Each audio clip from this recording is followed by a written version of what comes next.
Hej, dzisiaj pokażę prostą metodę rozmnażania ziół na przykładzie kubańskiego oregano. Zostań ze mną. I will clone my plants by taking so-called cuttings, which are actually severed shoots from the previous plant. Now I'm finding a healthy shoot and cut it in a way that leaves at least one set of leaves on the mother plant.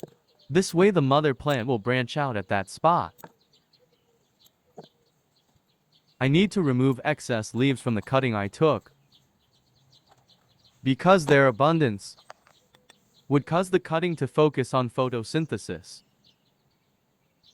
and not on the root development. To put it simply, I create a challenge for the cutting to adapt to its new living conditions. It may sound brutal, but this increases the likelihood of rooting successfully. There are several methods for making cuttings.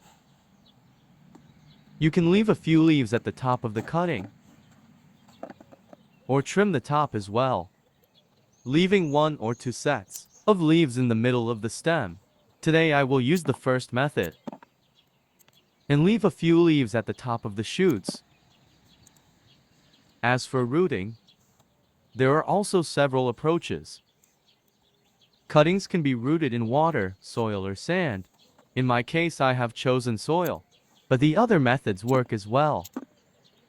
The question remains, which plants can we propagate by making cuttings?